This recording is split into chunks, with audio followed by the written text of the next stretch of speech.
So Eddie Van Halen, when did he first come into our lives? Alex, when did he first come into yours?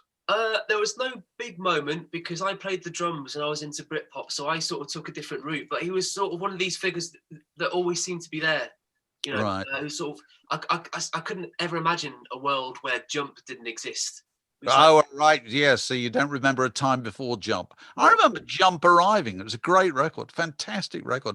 I think it's in Dave Marsh's his book of 500 greatest singles ever made. I think it's in the top 10, if not the top 20. Anyway, so what about you, Mark? Yeah, it's brilliant because it's a kind of hard rock record that went into the pop market. It was all MTV, wasn't it? My first encounter with them was 1970. I was sent to review them by the NME, I think at the Hammersmith Odeon. I can't really remember now. I can remember being absolutely stunned by his virtuosity and the way they looked. They were so glamorous, actually. Weren't they incredibly attractive frontmen? You know, him and David Lee Roth looked like an even more fabulous version of Plant and Page. You know, I saw them on the same tour because I saw them in Newcastle at the City Hall, and I interviewed David Lee Roth afterwards. A splendidly entertaining figure he was. Was the headline "The Gripes of Roth"? It was nearly always was, wasn't it? Yes, it was. I think it was before he had gripes at that point. Yeah. Because Britain was a hugely important part of the Van Halen story, wasn't it? Because they'd been in the UK the year before supporting Black Sabbath, and it had gone down so well that they rushed them back in 1979 to headline in the UK, and they really had a following right from the off. And you're right, it was there was nobody playing that kind of hard rock and presenting it with kind of flash and glamour. Yeah, it was all showmanship, and it wasn't based in that old guitar hero model of blues rock, which was kind of Jimmy Page and Jeff Beck and Eric Clapton. It was a completely new thing, different scales, different sound effects, fantastic. And it was also about sort of singles and standout tracks, wasn't it, from early on? And a lot of that I give the credit to Ted Templeman.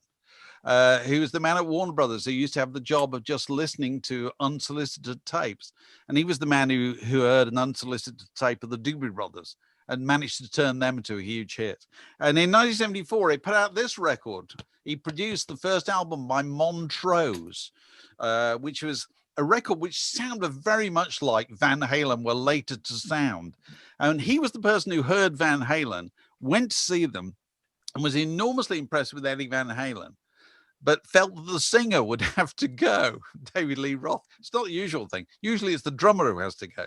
But he felt the singer had to go. And he wanted to replace him with Sammy Hagar, who was the singer of Montrose. But anyway, he didn't get his way. What a fabulous irony. Yeah.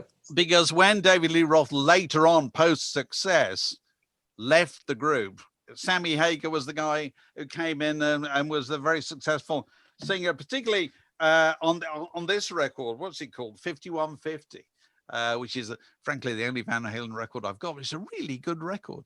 But he was, I mean, Eddie Van Halen was a kind of exceptional personal life, didn't he, Mark? I mean, his early years were not even. Yeah, well, I mean, they grew up in Amsterdam, you know, and they moved to Pasadena, California, didn't they, in 1962? But he was, how old would he be? Seven, I think, you know.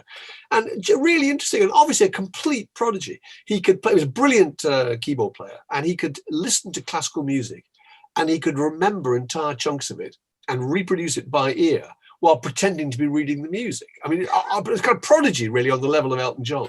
Yeah. Astonishing. Didn't he? Yeah. He blanked his music teacher at school for years and years and years. He used to watch his fingers, apparently, and he just went in.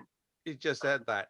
So he's described, Alex, in Rolling Stone as the king of the shredders. I'm going to be perfectly honest with you. I don't entirely know what shredding is. Right. You can not just tell us, you can demonstrate, I think. I can demonstrate really terribly, yeah. Shredding is essentially picking really, really, really fast.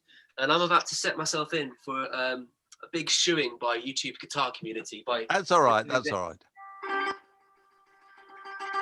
So it's picking the string really, really, really fast. And I'm kind of limited to one note with my skill base. But Eddie Van Halen could do it from here to here and make it feel like he was doing it with his eyes closed. But that's all done by picking with the plectrum, isn't it? Whereas tapping, there's no plectrum; it's just the sustain of the of the string that's making it sound, isn't it? So that's something else that he pioneered. And yes, so tapping is where you're essentially using the fretboard as a drum. So normally with a guitar, you have your fret hand, this one on the neck, and then you have your pick hand striking the strings down here. What you do with tapping is you literally tap.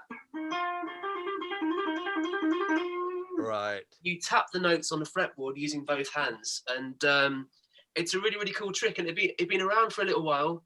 And as far as I can gather, guitarists were using it to basically make themselves look a bit cooler as a party trick. But what Eddie Van Halen did was he used the technique, he developed it to create actual pieces of music. So an example is Eruption on the first Van Halen album. Which is phenomenal. Absolutely. It's 1 minute and 102 seconds of him basically tapping and shredding his little heart out. And it all sounds like it's all meant to be there, it all has a purpose. And that was his thing, it was all thought out, and everything was meant to be, it wasn't just fluff there for show. So he could start with the empty, flashy trick and had the magical gift of turning it into music. It's kind of doing things the other way around, isn't it? Absolutely.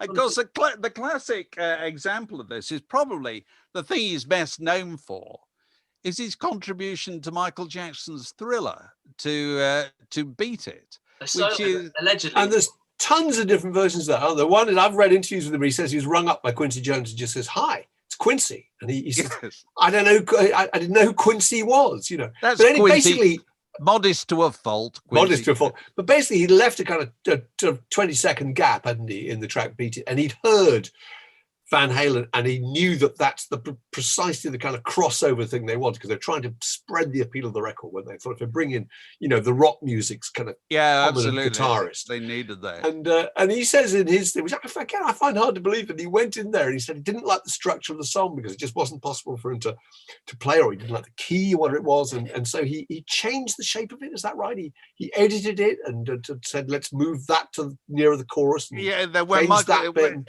when Michael Jackson reappeared in the studio, he said, "I've fixed your tune," kind of thing, and he was afraid, Michael Jackson's response, but apparently it was perfectly fine. But I'm sure it's a lot more complicated than that. What a phenomenal solo it is, isn't it? I mean, you were saying earlier, you can't sing along to it, but because some of it's not even a series of notes, really. It's just bizarre textures and sounds, and it's just fire on wax. But if you think of it now, you can hear every single note in your head.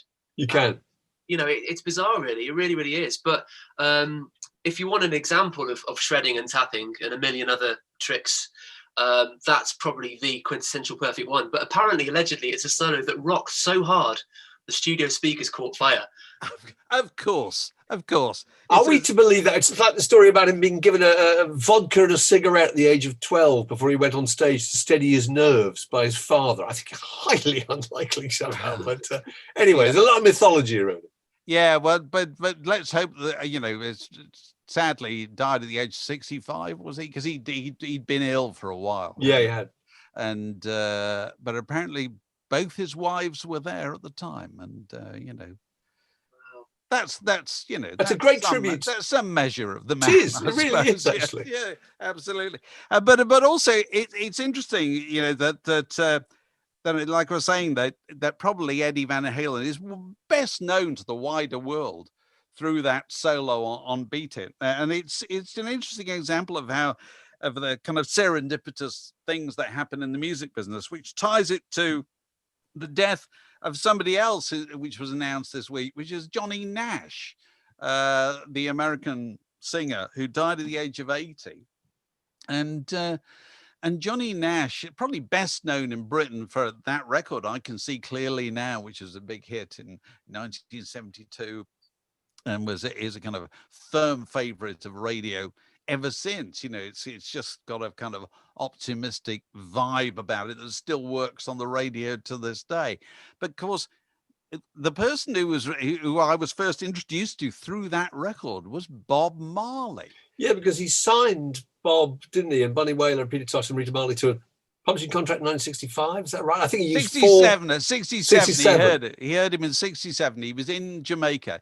He and his manager. So Johnny Nash, Texan singer, actor, professional handsome man. Actually, I think that's one of the things about Johnny Nash. Yeah. And he did all sorts of things.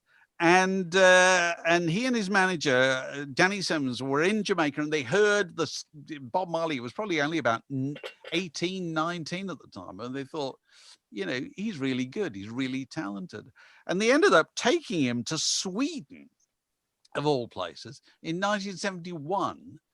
He and Rabbit Bundrick, it was a name will be familiar to anybody who was a kind of keyboard player, wasn't he?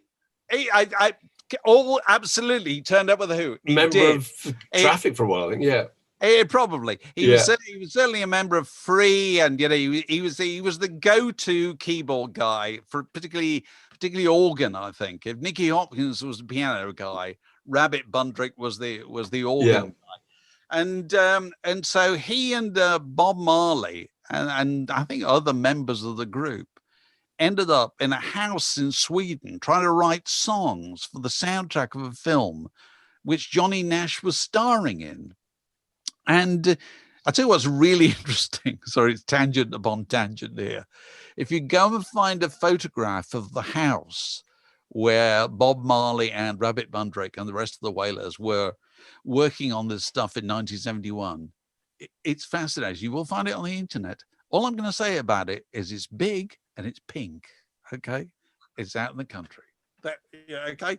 Anyway, when this record came out in 1972, it's got a bunch of songs by B. Marley. Steer It Up is on here, Guava Jelly and so forth.